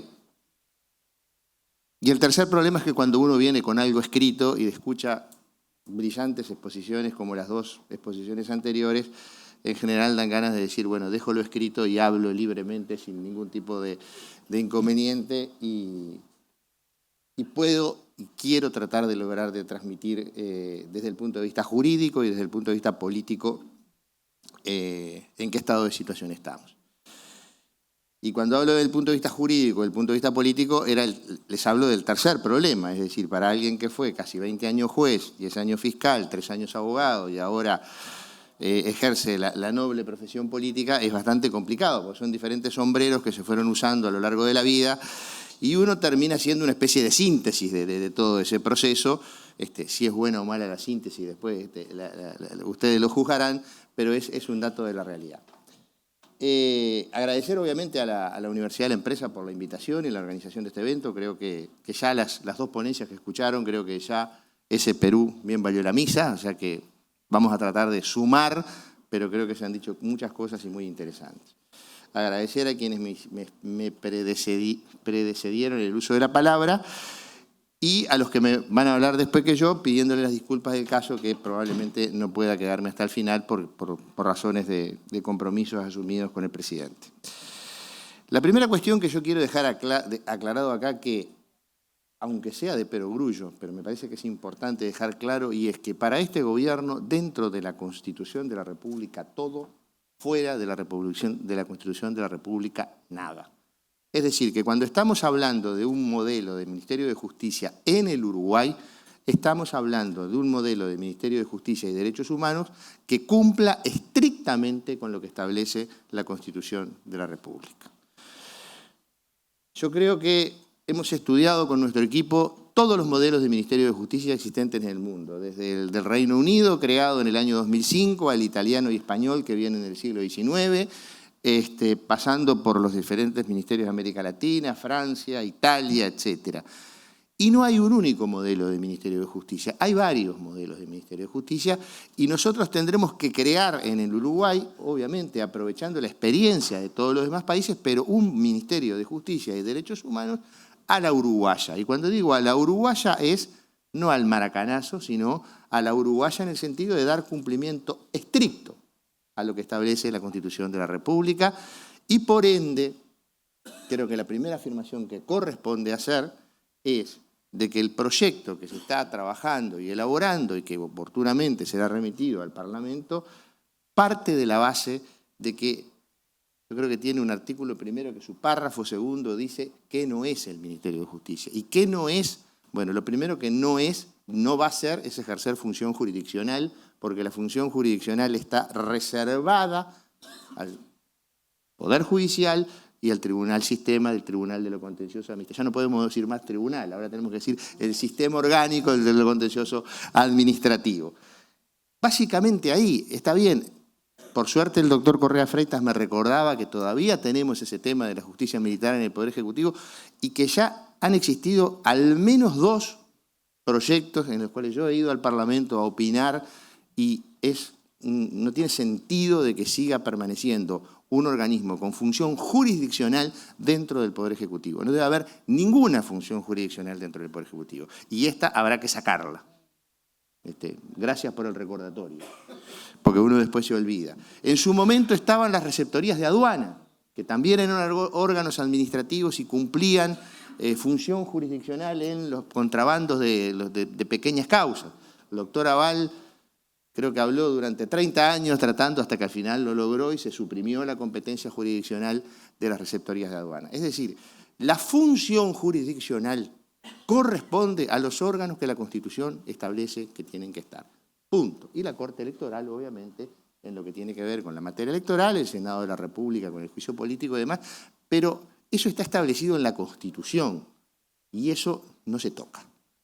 La segunda aclaración, que me parece también de perogrullo, pero creo que es importante decirla desde el punto de vista político, es que ningún proyecto del Ministerio de Justicia y Derechos Humanos en Uruguay puede tocar ninguna de las facultades administrativas que la Constitución de la República le asigna tanto a la Suprema Corte de Justicia como al Tribunal de lo Contencioso Administrativo. Es decir, un modelo de Ministerio de Justicia y Derechos Humanos en el Uruguay ajustado a lo que establece a la Constitución, y eso es lo primero que tiene que quedar absolutamente claro. Despejemos del horizonte cualquier comparación con lo que sucedió en épocas oscuras, donde se vulneró y se violó la independencia del Poder Judicial. Eso tiene que estar descartado de plano. Para quienes como yo, por lo menos, que ejercí la magistratura durante casi 20 años, que soy como una especie de hijo, capaz que un hijo un poco díscolo, pero hijo del Poder Judicial, porque en gran parte todo lo que soy se lo debo al Poder Judicial y a la formación que recibí dentro del Poder Judicial. Por tanto, créanme que para mí sería impensable promover o llevar adelante un proyecto que toque en algo las competencias que tiene la Corte y el Tribunal de lo Contencioso Administrativo, tanto en materia jurisdiccional como en materia administrativa. Espero con esto despejar un montón de dudas que creo que tienen que quedar claros. La segunda cuestión es que el proyecto, el programa de la creación de un Ministerio de Justicia y Derechos Humanos es un compromiso político. Era una fuerza política que en su programa de gobierno incluyó la creación de un Ministerio de Justicia y Derechos Humanos. Es verdad también que estaba en el programa de gobierno del Partido Nacional, en el programa de gobierno del Partido Colorado e incluso en el programa de gobierno de la coalición republicana que se presentó en la segunda vuelta en el balotaje. Es decir, parece que estamos todos de acuerdo, o por lo menos formalmente estamos todos de acuerdo. para nuestra fuerza política, para nuestro gobierno, un compromiso asumido ante la población es un compromiso ético. Es decir, los programas de gobierno se presentan ante la población cuando uno les va a pedir el voto, es decir, que vamos a hacer lo que le decimos que vamos a hacer. Obviamente que a veces puede pasar algo, es decir, bueno, no se dan determinadas, no sé, hay, como le pasó al gobierno anterior, una pandemia, o hay una catástrofe, o hay un determinado... Bueno, no podemos pretender que circunstancias que no podemos prever nos impidan el cumplimiento de algo que prometimos. Pero la realidad es que si eso no sucede durante este quinquenio, tenemos que el Poder Ejecutivo enviará al Parlamento un proyecto de creación del Ministerio de Justicia y Derechos Humanos que tendremos que trabajar, que tendremos que hablar, que tendremos que negociar, pero que en definitiva vamos a honrar el compromiso que asumimos ante la población porque es un compromiso político y es un compromiso ético. Por esa misma razón el presidente Orsi lo incluyó dentro de las 63 prioridades de gobierno. Ustedes saben que el presidente Orsi propuso al Consejo de Ministros y el Consejo de Ministros aprobó 63 prioridades. ¿Por qué? Porque la sencilla razón de que si decimos que si todo es prioridad, nada es prioridad. Entonces, dentro del programa de gobierno establecimos prioridades. Una de las prioridades es la creación del Ministerio de Justicia y Derechos Humanos y a cada una de esas prioridades el presidente de la República le asignó una dependencia, un organismo del Estado responsable. En el caso de la creación del Ministerio de Justicia y Derechos Humanos, la responsabilidad de trabajarlo, impulsarlo, desarrollarlo, es de la Prosecretaría de la Presidencia de la República y esa es la razón por la cual estoy acá. Yo creo que tenemos que hablar básicamente de qué haría, porque ya dejamos claro qué no hace y qué no puede hacer bajo ninguna circunstancia. Y esto me parece que es el mensaje más claro y más potente. ¿Por qué entonces crear un Ministerio de Justicia? Y la realidad es que nosotros hoy, primero creo que tenemos que separar lo que es un sistema de justicia de lo que es la función jurisdiccional. Un sistema de justicia, la función jurisdiccional es una parte del sistema de justicia, porque de justicia tenemos que comenzar a hablar, obviamente, desde el acceso. Y el acceso a la justicia no es solo el acceso a los tribunales, porque hay un conjunto de entidades del Estado y de la sociedad civil donde se ventilan asuntos y donde la gente hace valer sus derechos. Estoy pensando, por ejemplo, en el Centro de Promoción de la Competencia en el Ministerio de Economía y Finanzas, estoy pensando en el Ministerio de Trabajo y su centro de mediación, estoy pensando en un conjunto de organismos que hay a lo largo y ancho del Estado donde los ciudadanos comparecen a reclamar sus derechos y que no son función jurisdiccional, que es la que está reservada estrictamente al Poder Judicial y al sistema orgánico de lo contencioso administrativo. Entonces, el tema del acceso a la justicia es un enorme problema en el Uruguay. Es verdad que si nosotros nos comparamos con el resto de los países de América Latina, nuestros índices nos dan bien en materia de calidad democrática y justicia. Pero también es verdad que si nos comparamos con nosotros mismos, cada año vamos bajando un poquito. Y esa es una tendencia que ya parece ser, esperemos que sea reversible, pero ya podemos abonar que hay una tendencia. Entonces, ¿y en qué sectores se concentra el descontento o la no aprobación del sistema de justicia? Que esto no significa que sea del Poder Judicial o del sistema en general. En los sectores que no tienen acceso. Porque hay un problema de acceso. Hay un conjunto muy importante de la población que no tiene acceso, que tiene un conjunto de derechos que el Estado ha aprobado. Uruguay ha desplegado una agenda de derechos excepcional, de primera generación, de segunda generación, de tercera generación. Nos pavoneamos por el mundo mostrando nuestra agenda de derechos, pero no le estamos asegurando a nuestros ciudadanos el ejercicio de esos derechos. Y ese es uno de los derechos fundamentales. Porque, ¿de qué nos sirve? Nos sirve de mucho, digo, pero estamos hablando de derechos de tercera generación y el derecho al acceso a la justicia y a la seguridad, que son derechos básicos de la primera generación, no se lo estamos asegurando a los ciudadanos. Cuando digo no se lo estamos, digo el Estado en general, no estoy hablando de este gobierno, del anterior, esto trasciende porque esto se ha extendido a lo largo del tiempo. Y el tema del acceso, obviamente que tiene un componente en una defensa pública, que hay un proyecto para que salga del Poder Judicial y que efectivamente se cree como un servicio descentralizado. Bueno, hay una discusión jurídica respecto del tema de la designación y demás, pero parece haber consenso en el sistema político de que la defensa pública tiene que ser un servicio descentralizado, salir del Poder Judicial y obviamente que hay que potenciarla y desarrollarla. Pero no es solo la defensa pública, porque implica que el Estado tenga un sistema donde los ciudadanos puedan ir a preguntar y reclamar a dónde ir a hacer valer sus derechos. Porque lo que le pasa al ciudadano hoy es que voy a la puerta A y me dicen, acá no es, tiene que ir a la B. Voy a la B y le dicen que tengo que ir a la C. Y esa situación en la cual se encuentra el ciudadano, cuando muchas veces lo que va a pedir es un documento que está en poder del Estado, y la oficina A del Estado le dice, vaya a la B a pedirlo, porque nosotros no lo tenemos, eso forma parte también del ejercicio de los derechos. Eso forma parte también del acceso, ejercicio de un derecho humano y acceso. Lo mismo pasa, a ver, yo estoy tentado de contar una anécdota, un matrimonio con sus 2 hijos quiere salir del territorio nacional en Semana Santa hacia Florianópolis. Llega a Migraciones Río Branco y le dicen, muy bien, tenemos la cédula de los 4 y habían llevado la libreta de matrimonio. Los que somos abogados sabemos que no sirve para mucho ese documento. Pero bueno, la conclusión es que como no tenían las partidas de nacimiento, tenían las cédulas, pero no las partidas, el señor de Migración dijo, no, tiene que traer la partida. Pero ¿cómo? Yo soy el padre, ella es la madre. No.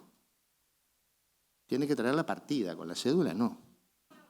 Ah, perfecto, lo bajamos de internet. La de la chica, que era más joven, estaba digitalizada, la baja de internet. El chico no estaba digitalizado. 426 kilómetros a Montevideo a levantarla y 426 kilómetros de vuelta a Río Branco para poder salir del país un matrimonio con sus 2 hijos. Así es como trata el Estado uruguayo a sus ciudadanos en el ejercicio de sus derechos. Y eso es lo que no puede suceder. Y ahí está el tema de los registros que planteaba el profesor Correa Freitas. Uno de los derechos humanos fundamentales es el derecho a la seguridad y a la seguridad jurídica. ¿Dónde están asentados los registros de que nosotros tenemos determinados derechos? Que soy propietario del inmueble tal, o del auto tal, o el registro de Estado Civil, o el de comercio. ¿Dónde están los registros? Tenemos que tener un sistema nacional de registros que esté no disperso, desparramado como estornudo de ñato, como dicen en Freire Muerto, porque tenemos Ministerio de Industria, Ministerio de Educación y Cultura, Suprema Corte con el tema de la inspección notarial. Tenemos que concentrar de alguna manera y generar sinergias positivas que permitan, con inversiones conjuntas y con políticas conjuntas, llevar adelante el desarrollo de los registros. Y esto es un tema también de derechos humanos. El tema de las políticas públicas, lo que planteaba el colega español. Es cierto, en España es impensable que salga un proyecto o que se discuta un proyecto en el Parlamento sobre un código civil, penal, procesal penal, etcétera, si no pasa o no sale del Ministerio de Justicia. Eso funciona así.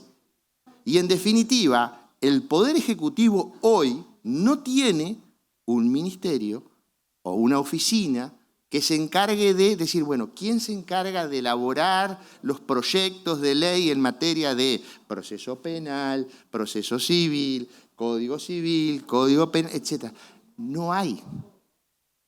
Y en materia penal lo que termina pasando es que como no hay un Ministerio de Justicia, el que empuja es el Ministerio del Interior.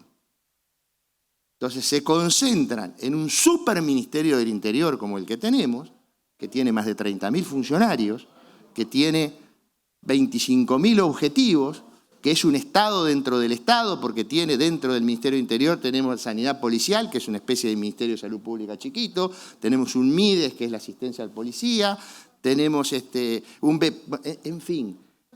Ese ministerio de 30.000 funcionarios y con todas esas competencias, a nadie le molesta. Está bien. Cuando nosotros viajamos ahora a Inglaterra, con el doctor Negro nos reunimos con un señor muy simpático, se llama Lord Falcomer, fue el primer ministro de Justicia en Inglaterra, Inglaterra tiene Ministerio de Justicia, aunque ustedes no lo crean, lo crearon en el 2005, luego de 700 años de derecho consuetuvenario no escrito, un régimen sin constitución escrita, y la pregunta que le hicimos fue, ¿por qué crearon en el 2005, después de toda esta tradición jurídica, un Ministerio de Justicia? Y la respuesta fue, porque lo necesitábamos. Bien, ¿por qué lo necesitan? Porque nuestro Home Office, nuestro Ministerio de Seguridad, era enorme, era demasiado grande, era inmanejable, y por ende teníamos que generar la posibilidad de distribuir jurídica, administrativa y políticamente el peso de todas estas funciones en dos ministerios, y por eso creamos justicia. Lo primero que fue para ahí fue prisiones, etcétera, etcétera. Nos miramos con el ministro Carlos Negro y digo, ¿y qué tenía ese Ministerio de Seguridad Interior que era tan grande? Cuando nos empezó a contar, ¿saben qué? Es lo mismo que tiene nuestro Ministerio de Interior actual.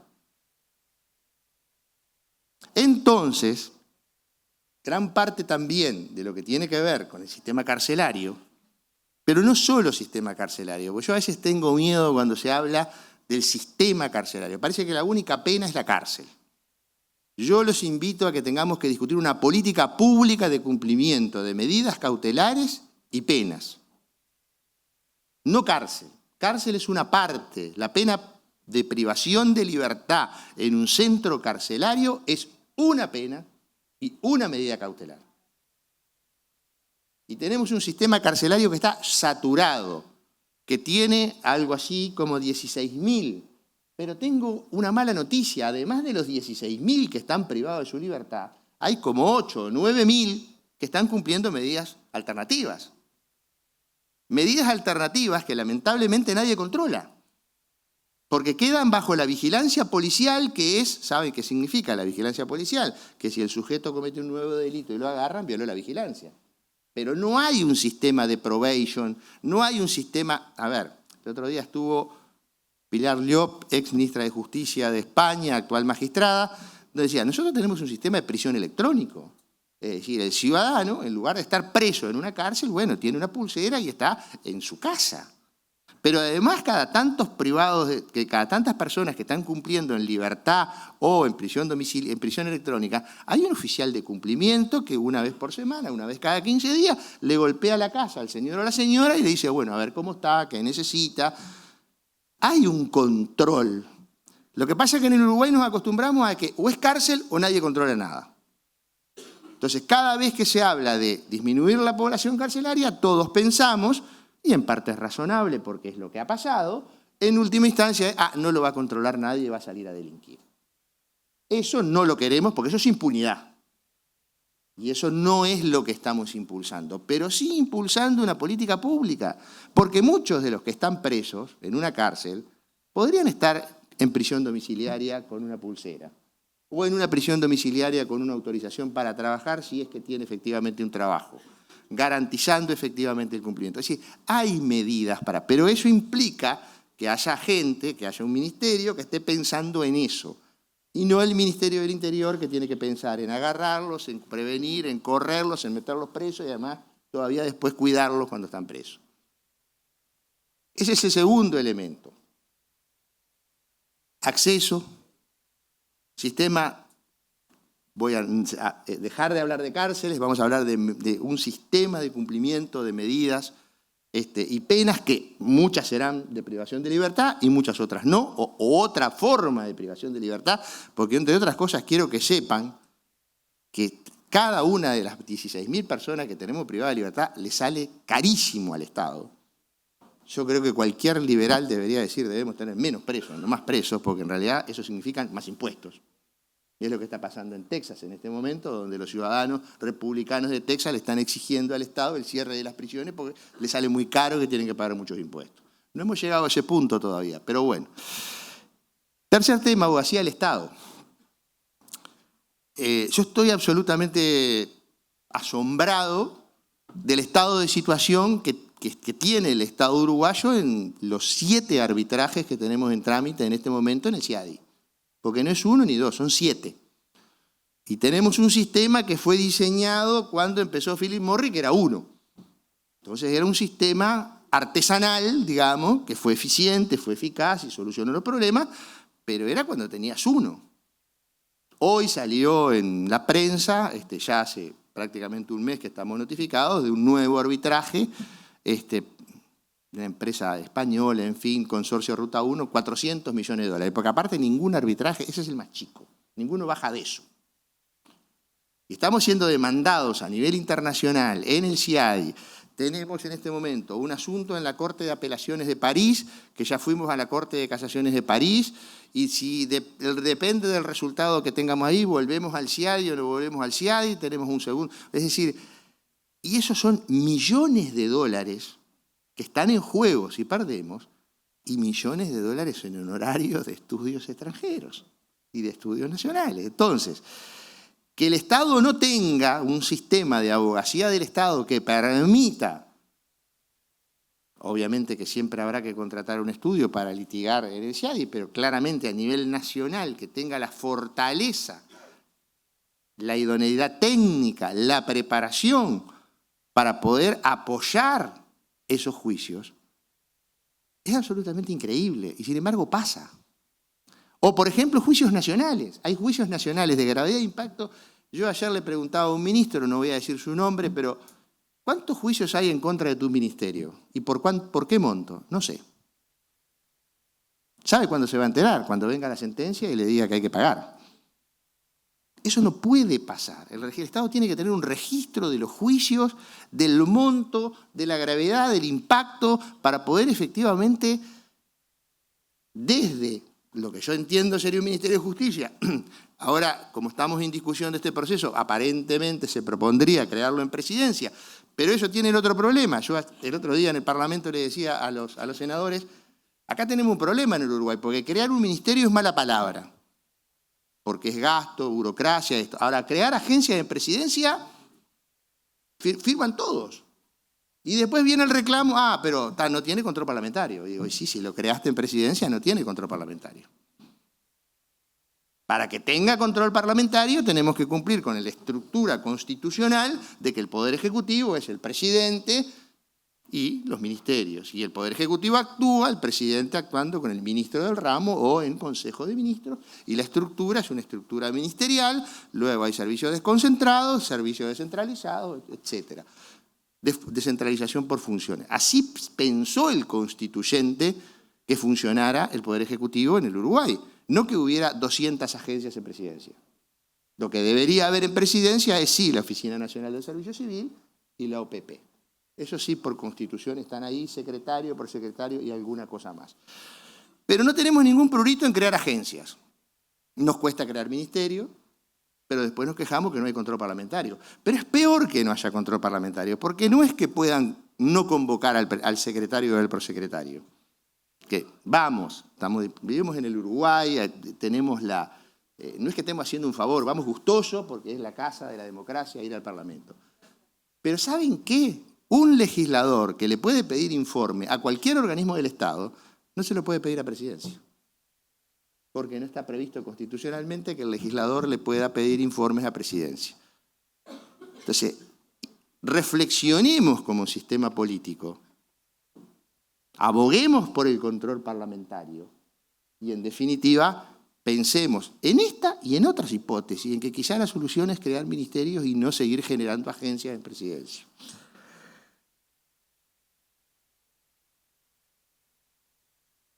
Como no seguí el orden, tengo miedo de haberme perdido, pero bueno. Hay una última cuestión que tiene que ver con la calidad democrática y la calidad de... Los 10 países con democracias mejor ubicadas en el índice de Estado de Derecho, Dinamarca, Noruega, Finlandia, Suecia, Alemania, Nueva Zelanda, Luxemburgo, Países Bajos, Irlanda, Estonia, todos ellos tienen Ministerio de Justicia. Es decir, que la calidad del Estado de Derecho, por lo menos... por la negativa, no tiene que ver con la existencia o inexistencia de un ministerio. Pero además, no estamos inventando la rueda. Existen prácticamente todos los países de América Latina, Portugal, España, Alemania, hasta en el Reino Unido. Es decir, no estamos creando algo que sea una innovación a la uruguaya. Por último, 2 cuestiones. El tema de derechos humanos. La difusión, la promoción y la defensa de los derechos humanos es un elemento que a mí me preocupa muchísimo. Tenemos disperso en todo el Estado organismos de derechos humanos. desde la Institución Nacional de Derechos Humanos como una especie de organismo desconcentrado del Parlamento, sobre cuya constitucionalidad no voy a opinar, pero además tenemos 2 secretarías de derechos humanos en presidencia. Entonces, tiene que existir un ministerio que se encargue en última instancia de tener la rectoría de la promoción, de la defensa de los derechos humanos, e incluso, yo no lo había pensado, confieso, en lo que planteó el doctor Correa, que en definitiva es cómo incorporamos a nuestra legislación interna y a nuestras prácticas internas todo lo que tiene que ver con la jurisprudencia de la Corte Interamericana de Derechos Humanos, por ejemplo. Sí tenemos previsto el control de convencionalidad, pero es verdad que, capaz que por mi vieja cabeza de juez, y yo siempre pensé el control de convencionalidad asociado al ejercicio de la función jurisdiccional, pero es claro que no es solo eso, que es mucho más abarcativo. La defensa del Estado uruguayo en lo que tiene que ver con las demandas ante la Corte Interamericana, que todavía somos un Estado poco demandado, pero países como Argentina tienen como 20 a 30 juicios iniciados por año en la Corte Interamericana, y yo creo que esto se va a ir extendiendo. Y además la difusión interna, la promoción, la defensa, que está asociado también con el acceso a la justicia. Y por último, y con esto termino porque no es menos importante, es la responsabilidad política del funcionamiento del sistema de justicia. Cuando hablo de sistema, no hablo de los organismos que ejercen la función jurisdiccional, porque eso, el control jurisdiccional, está previsto en la Constitución de la República, cómo se ejerce a través de los recursos. La palabra última la tiene la Suprema Corte de Justicia, en materia del un sistema orgánico del TCA la tendrá el TCA. No estoy hablando del ejercicio de la función jurisdiccional, estoy hablando del funcionamiento del sistema, que involucra desde el acceso. No tenemos mediciones de cuál es el funcionamiento del sistema. No sabemos cuántas, o sea, podemos saber cuántas consultas se hicieron en la Defensoría. No sabemos por qué, no sabemos qué fueron a pedir, tampoco sabemos cuánta gente no fue atendida, no sabemos cuánta gente desiste en el camino de acceder porque golpeó 2 o 3 puertas y no llegó. Y ahí hay, en última instancia, también una responsabilidad política. Responsabilidad política que obviamente no puede tomar la Suprema Corte de Justicia, porque la Suprema Corte de Justicia es un órgano político en el sentido más prístino de la palabra, pero a nadie se le ocurriría, válgame Dios, convocar a los ministros de la Corte para preguntarles que hagan una especie de rendición de cuentas sobre el ejercicio de la función administrativa. No pasa en el Uruguay, y no va a pasar, y está bien que no pase. Alguien tiene que responder por el funcionamiento del sistema todo. Porque de última, si no, ¿ante quién se queja el ciudadano? Yo, ciudadano, tengo un problema, no me lo solucionan, voy, reclamo, hablo con un legislador de lo que está acá. ¿A quién interpela ese legislador? ¿O a quién convoca? ¿Quién es el responsable político ante el Parlamento y ante la ciudadanía de la función del sistema? En última instancia es una cuestión también de calidad democrática. Tengo la sensación de que me quedaron cosas, pero básicamente lo que más me interesaba, que era despejar totalmente las dudas que tengan vinculación con alguna presunta intromisión del Poder Ejecutivo en cuestiones jurisdiccionales y en todo lo que tiene que ver con las funciones administrativas que corresponden al Tribunal de lo Contencioso Administrativo y a la Suprema Corte de Justicia. Creo haberlos erradicado totalmente. Es más, me llevo la tarea de cómo sacar la justicia militar del Poder Ejecutivo para que no haya nada de jurisdiccional dentro del Poder Ejecutivo. Así que simplemente, bueno, agradecer, pedirles una pregunta que hiciste. Eres periodista y al pasar dijo, bueno, queremos saber si va en el presupuesto. Bueno, yo le he sugerido, viste que contesto preguntas también, si va a ir en el presupuesto. No, la sugerencia que le hemos hecho al presidente Orsi es que no vaya en el presupuesto, que se vaya por ley aparte, por la sencilla razón de que entendemos que tiene que haber un debate y que ese debate tiene que ser lo más amplio posible, con la participación más amplia de todos los sectores, tanto políticos, sociales y demás, y que en definitiva eso no se garantiza en una discusión de una ley de presupuesto donde lo prioritario en cada organismo es ver qué parte le toca a cada uno y además porque tenemos tiempos acotados. Y además porque en materia de creación de ministerios en el Uruguay hemos tenido una imaginación muy frondosa. Hemos creado ministerios por leyes de urgente consideración, por ejemplo. Creo que el Ministerio de Ambiente y el MIDE fueron creados en esas condiciones. Hemos creado ministerios por leyes aparte. En fin, podemos discutir luego si la constitucionalidad o no. Hasta ahora nadie lo ha hecho, pero la realidad es que, en principio, por la experiencia histórica de la creación de los ministerios, nada impide que una ley que no sea una ley de presupuesto cree un ministerio o fusión. Entonces, a los efectos de garantizar la calidad del debate, que me parece que es algo importante porque no es una transformación menor, es una transformación muy importante, entendimos, o por lo menos yo le sugerí al presidente, espero que el presidente siga la sugerencia de mandarlo aparte. El proyecto, por lo menos en sus pinceladas más importantes, ya está redactado. Obviamente haremos consultas previas antes de remitirlo, pero no va a ser en principio en la discusión presupuestaria, porque queremos tener un debate de calidad, aportar un insumo de calidad y, en definitiva, que cada uno de nosotros pueda aportar. Así que te contesté la pregunta. Aspiración de tiempo, ¿cuánto se va? ¿Aspiración de tiempo qué?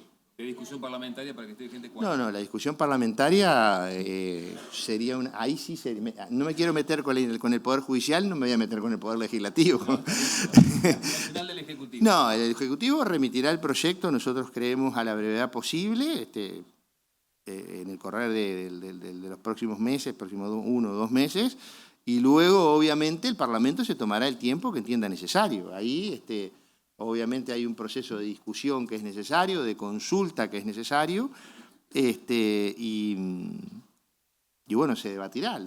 Tenemos una promesa electoral que vamos a cumplir, no solo enviando el proyecto, sino haciendo todo lo que esté a nuestro alcance para que el proyecto se apruebe y se implemente, y ojalá sea con el máximo consenso posible, de forma tal de que de alguna forma demostremos que podemos discutir con altura, por encima de, estando de acuerdo o en desacuerdo, pero por encima de prejuicios anteriores. Y una última cosa que me había olvidado, que es el tema de la cooperación internacional, porque veo 2 personas en el público que las acabo de ver, esto de tener la luz de frente está bravo, que tienen vinculación con el tema de la cooperación internacional. También la cooperación internacional, todo lo que tiene que ver con autoridad central en general, en el mundo entero, también están dentro de los ministerios de justicia. Después ahí hay una discusión, pero eso queda para más adelante, si la materia penal la tiene que hacer la Fiscalía. Pero está claro que dentro de la estructura de un ministerio o de algún servicio que involucre a un Ministerio de Justicia y Derechos Humanos está todo el tema de la cooperación penal, la cooperación internacional en general y la parte penal en particular, que es bien importante y que implica también muchas veces la participación del Estado en organismos internacionales. Por ejemplo, Uruguay participa en 3 organismos internacionales importantes. Uno es la Cumbre de Supremas Cortes, donde participan todas las Supremas Cortes de Iberoamérica.